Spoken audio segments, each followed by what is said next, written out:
नमस्कार. प्रवास रंग माझी भटकंती माझी सफर या आपल्या YouTube चॅनलवरती तुमचं स्वागत आहे. आज आपण एक नवीन सफर करणार आहोत. तर आज आपण जाणार आहोत भीमाशंकर येथे. पुणे टू भीमाशंकर हा आपला प्रवास कसा होतो ते आपण या व्हिडिओमध्ये पाहणार आहोत. तर चला सुरू करूया आजची सफर.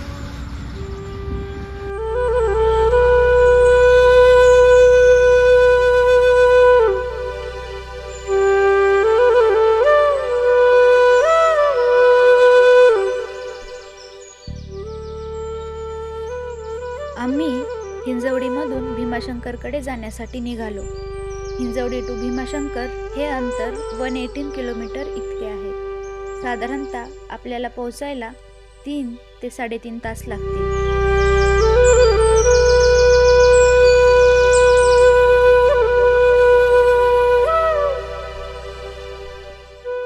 सकाळी सकाळी लवकर निघाल्यामुळे ट्रॅफिक नसल्याने रोडवरती गर्दी थोडी कमीच आहे आणि थोडा थोडा पाऊस देखील येत आहे.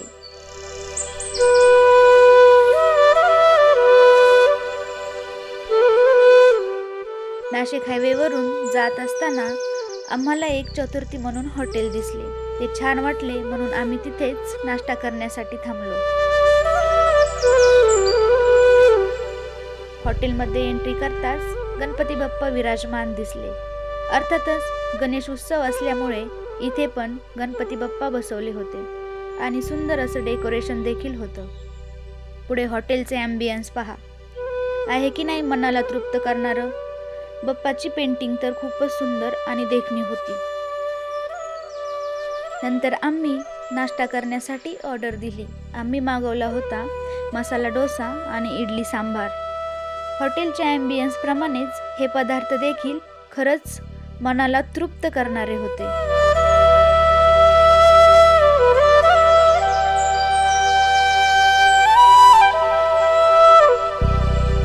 ट्राय करायचं म्हणून आम्ही साबुदाणा खिचडी मागवली. ती देखील वाह खूपच छान होती.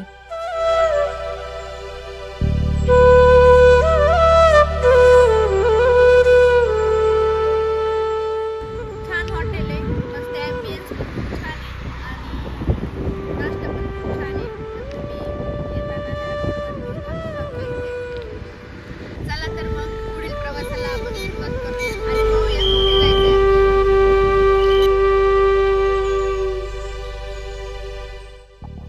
पुढे जात असताना रोडच्या दोन्ही बाजूंनी सुंदर असे हिरवेगार डोंगर दिसले.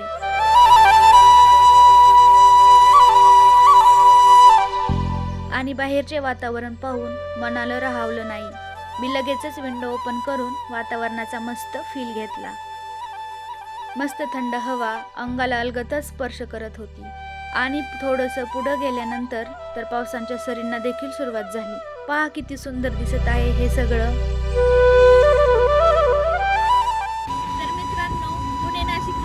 जाताना आम्हाला एक सुंदर असं ठिकाण दिसलं आहे. आम्ही थोडंसं शूट करण्यासाठी उतरलो होतो. तर पहा किती छान सुंदर वातावरण झालेलं आहे आणि थोडा थोडा पाऊस पण येते. तर खूप छान एकदम असं मस्त थंडगार वातावरण झाले. तर पहा तुम्ही किती छान झालंय वातावरण.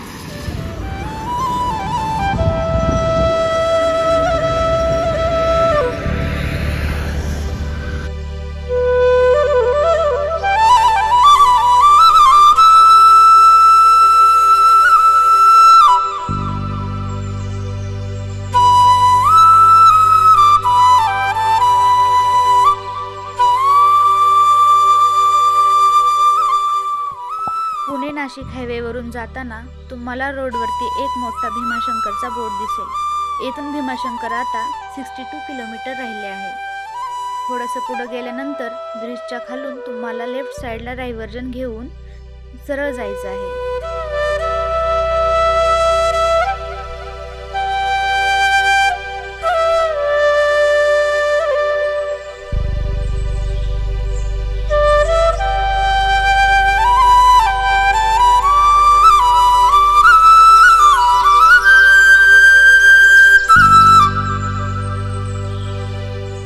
तुम्हाला दिसतच आहे डायव्हर्जन घेतल्यानंतर देखील एक मोठा बोर्ड लावलेला आहे आणि यावरती तुम्हाला पुढे कोणकोणते गाव येतील आणि किती किलोमीटरवरती कोणतं गाव आहे ह्या सगळ्यांची माहिती दिलेली आहे.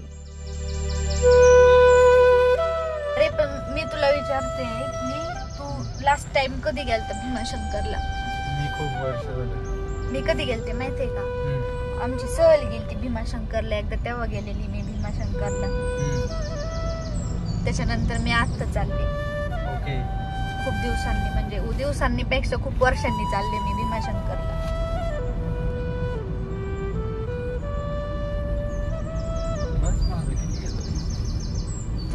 तुला यायचं होतं ना माझ्या व्हिडिओत? या आता बघ. नाही बघू, तुझं इच्छा पूर्ण करू नका. मी कट करणार आहे एडिटिंग मध्ये परत तो व्हिडिओ. मी तुला कट करू देतोय की बाबा एडिटिंग मध्ये याला भी त्रास झाला नाही नाही, मी कट करूनच देणार नाही. तुझा सगळं 1 मिनिटाचं फुटेज माझ्या व्हिडिओ मध्ये दिसणार. तू कळलं का?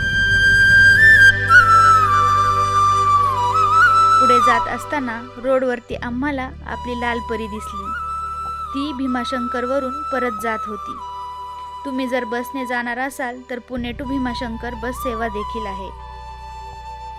नंतर पुढे माझी नजर लगेचच डोंगराच्या कुशीत असलेल्या भगवान शिवशंकरांच्या सुंदर अशा मूर्तीवर गेली. खूप मोठी मूर्ती होती ती. भीमाशंकरकडे जात असताना घोडेगाव म्हणून खूप मोठे गाव येते. घोडेगाववरून पुढे सरताच सुंदर डोंगर आणि रोडच्या दोन्ही बाजूंनी हिरवीगार शेती मनाला भुरळ पाडते. मनाला न राहवल्यामुळे आम्ही एका सुंदर अशा स्पॉटवरती थांबलोच. तिथे सुंदर अशी नदी डोंगराच्या कुशीतून येत आपली वाट काढत पुढे जात होती. ते दृश्य बघण्यालायक होतं.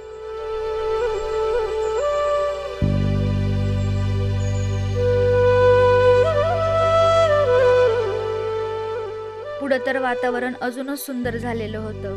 मोठा डोंगर, त्यावरती घनदाट हिरवीगार झाडी, थंड वारा आणि हलकासा पाऊस.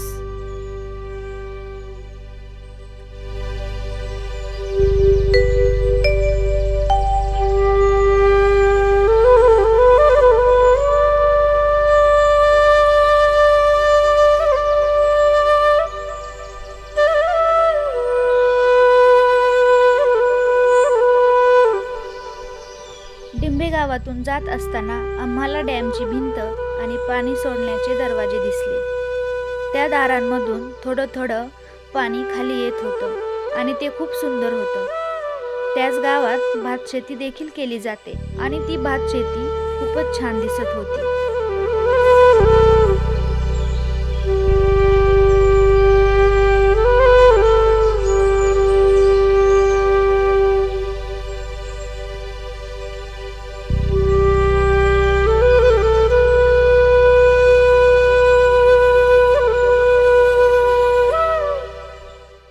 आणि या गावातून पुढे गेल्यानंतर आपल्याला घाट लागतो. सुंदर हिरवेगार डोंगर, पक्ष्यांचा किलबिलाट आणि पावसांच्या सरी, काय ते दृश्य! वा!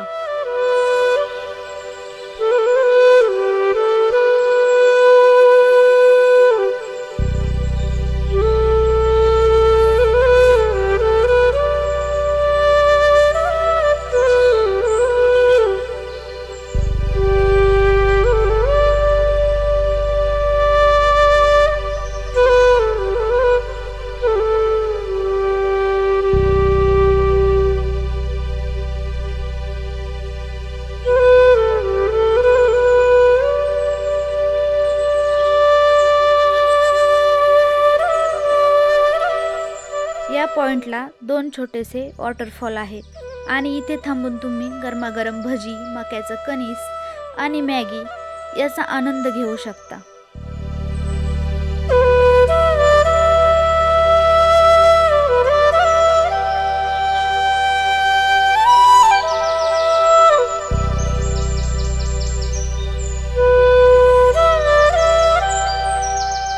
परत मनाला न राहवल्यामुळे एकदा आम्ही थांबलोच. आम्ही आता उंच डोंगरावरती होतो. तेथून आम्हाला सुंदर असे एक गाव दिसत होतं. एका बाजूला हिरवीगार उंचची उंच डोंगर, एका बाजूला सुंदर नदी आणि मध्येच ते गाव होतं. अगदी एखाद्या चित्रामध्ये बघावं ना, असं ते होतं.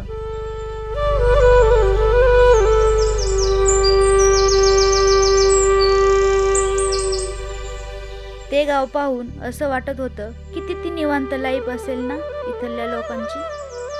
हे सगळं दृश्य डोळ्यात साठवून परत आम्ही प्रवासाला सुरुवात केली.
पुढे रोडवरती एक अगदी छोटीशी शाळा दिसली. इथे गाव छोटेसे असल्यामुळे शाळा देखील खूप छोट्याशा आहेत. रोडच्या दोन्ही बाजूंनी गवताने हिरवेगार रान झालेले होते. असे वाटत होते जमिनीने जणू गवतांची हिरवीगार शालच पांघरली आहे आणि थोडे थोडे पावसाचे थेंबही येत होते.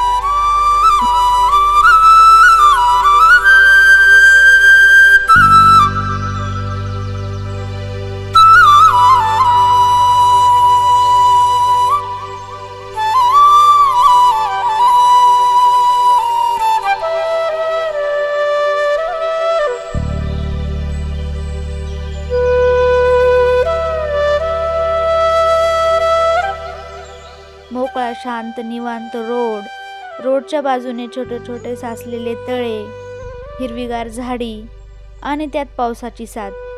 जणू आपण स्वप्नातच आहोत असे वाटत होते. हा आपला शेतकरी राजा.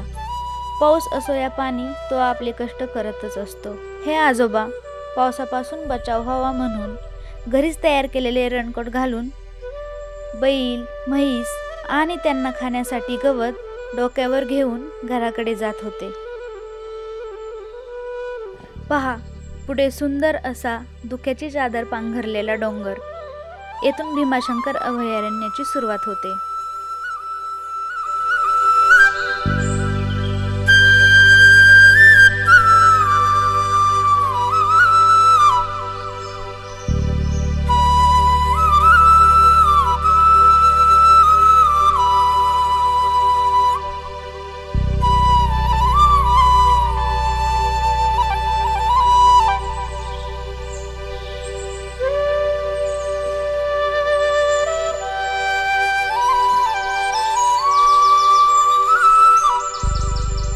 भीमाशंकर हे ठिकाण सह्याद्रीच्या प्रमुख रांगेत असून अतिशय घनदाट अरण्याने वेढले गेले आहे. 1984 साली या अरण्याची अभयारण्य म्हणून घोषणा झाली. जंगलात रानडुक्कर, सांबर, भेकर, रानमांजर, रानससा, उदमांजर, बिबट्या असे विविध प्रकारचे प्राणी आणि अनेक पक्षी आढळतात. येथील सर्वात वैशिष्ट्यपूर्ण प्राणी म्हणजे शेकरू म्हणजेच उडणारी खार. येथील शेकरू तांबूस रंगाची असून ती फक्त याच जंगलातच आढळते. बिबट्याच्या संवर्धनासाठी येथे वन विभागाने विविध योजना अवलंबल्या आहेत. अतिशय घनदाट जंगल व तीर्थक्षेत्रामुळे हे ठिकाण पुणे जिल्ह्यातील एक प्रमुख पर्यटन स्थळ बनले आहे. रोडच्या दोन्ही बाजूंनी घनदाट झाडे आहेत आणि त्याचबरोबर येथून सुरुवात होते धुक्याची. खूप सारं असं धुकं आहे. धुकं असल्यामुळे पुढे दिसण्यासाठी गाडीची लाईट लावून जावं लागतं. इतकं सारं धुकं आहे.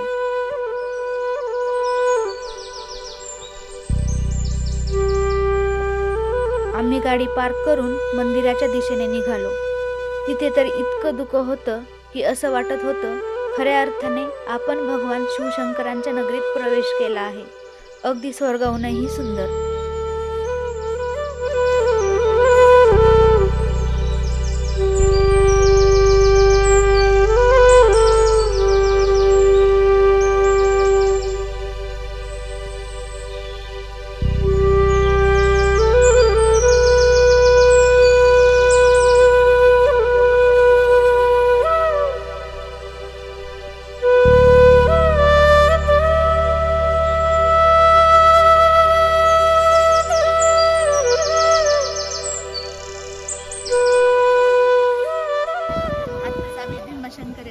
पोहोचलो. बघा हे वातावरण कसं आहे, एकदम चेंज झालंय वातावरण इकडे आल्यानंतर. एकदम महाबळेश्वर लोणावळा इथे आल्यासारखं वाटतंय. वेगळंच वातावरण आहे भीमाशंकरमध्ये पाहू शकता तुम्ही. तर आपण आता इथून एंट्री आपल्याला मंदिरामध्ये जाण्यासाठी. तिथे जाण्यासाठी आपल्याला पायऱ्या खाली उतरून जायला लागणार आहे. तर चला जाऊया. भीमाशंकर हे पुणे जिल्ह्याच्या खेड तालुक्यात आहे. भारतातील 12 ज्योतिर्लिंगापैकी 6वे ज्योतिर्लिंग म्हणजे भीमाशंकर. भगवान शंकराचे हे धार्मिक स्थळ प्रसिद्ध आहे. या ज्योतिर्लिंगामधून पश्चिमी महाराष्ट्रातील प्रमुख नद्यांपैकी एक अशी भीमा नदी उगम पावते, अशी श्रद्धा आहे.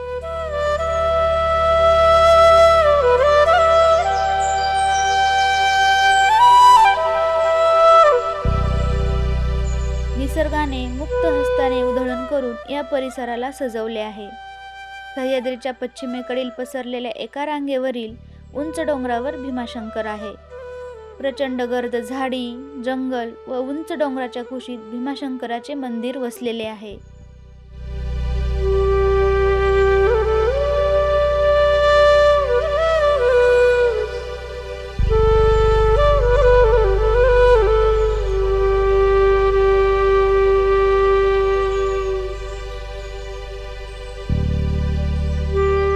हेमाडपंथी पद्धतीचे हे मंदिर सुमारे 1200 ते 1400 वर्षापूर्वीचे आहे. मंदिराच्या छतावर, खांबावर सुंदर नक्षीकाम आढळते. मंदिरावर दशावताराच्या कोरलेल्या मूर्ती रेखीव व सुंदर आहेत. सभामंडपाबाहेर सुमारे 5 मन वजनाची असलेली लोखंडी घंटा आहे. चिमाजी आप्पांनी ही घंटा भेट दिल्याचे सांगण्यात येते. या घंटेवर 1729 असे इंग्रजीत नोंद आहे. हेमाडपंथी पद्धतीचे बांधकाम असलेले या मंदिराचा जीर्णोद्धार व नवे बांधकाम केल्यामुळे मूळ मंदिर बघण्यास मिळत नाही. मंदिराचा भव्य सभामंडप, उंच कळस डोंगर उतरल्याशिवाय दिसत नाही.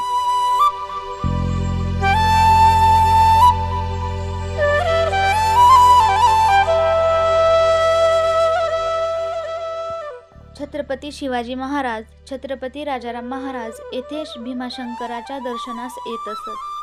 पेशवे बाळाजी विश्वनाथ हे देखील येथे दर्शनासाठी आल्याच्या नोंदी आहेत. नाना फडणवीसांनी शिखरासह या मंदिराचा जीर्णोद्धार केला होता. सभामंडपाशेजारी दर्शनासाठी लोखंडी रांगा तयार केलेल्या आहेत. आधुनिक कॅमेरे लावून परिसरात लक्ष ठेवण्यात येते. तसेच मोठ्या टीव्हीवर गाभाऱ्यातील शिवशंकराचे दर्शन घडते. गर्दी नसल्याने मनसोक्त शंकराचे दर्शन घडते.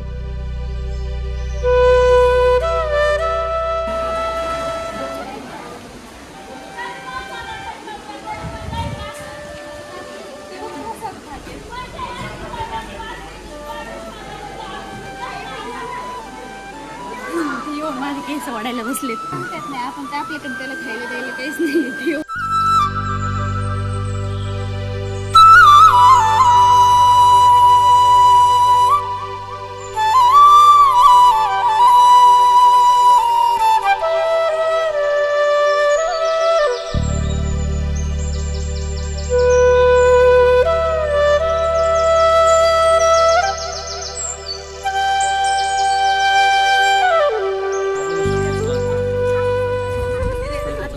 दर्शन घेऊन परत आलोय मंदिरामध्ये आणि खूप छान असं दर्शन झालं. मस्त गर्दी एवढी नव्हती, होती पण इतकी पण नव्हती आणि वातावरण पण खूप छान, खूप सुंदर दर्शन. मोबाईल वापरण्याला परमिशन नव्हती, त्यामुळे आतमधले व्हिडिओ घेता नाही आले. तरी पण खूप सारे फुटेज घेण्याचा प्रयत्न केला आणि मला तर हे वातावरण खूप आवडले. महाबळेश्वरपेक्षाही खूप सुंदर वातावरण झालं. खूप छान. असं पुढचं काही दिसतच नाही, इतकं धुकं पडलंय ना इथे. म्हणजे असं चालताना सुद्धा दिसत नाही, तर गाडी तो चालताना पण काही दिसत नाही. खूप पाहू शकता तुम्ही वातावरण किती सुंदर, किती छान झालं.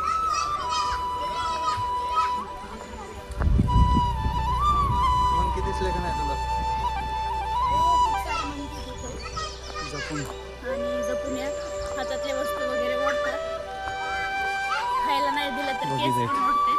दाखव एकदा दाखव पुढे जा की तू. तिकडे खूप सारे होते मंदिर.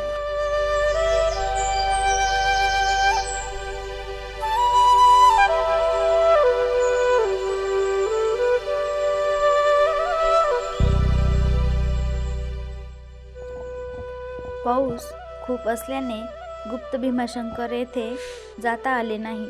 तर आता आम्ही परत गाडी पार्क केली, तिकडे जात आहोत. जात असताना थंडगार हवा आणि धुके हळूवार अंगाला स्पर्श करत होते. त्यामुळे अंगावरती शहारे आलेत असे वाटत होते. खरंच एक वेगळीच जादू आहे या हवेमध्ये.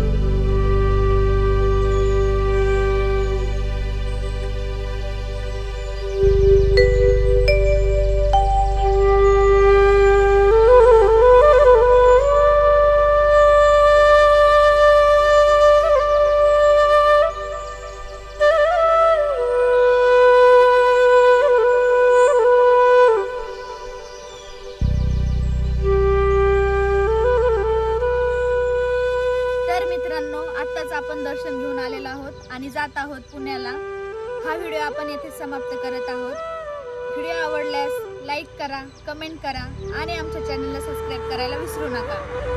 पुन्हा भेटूया नवीन व्हिडिओमध्ये. तोपर्यंत धन्यवाद.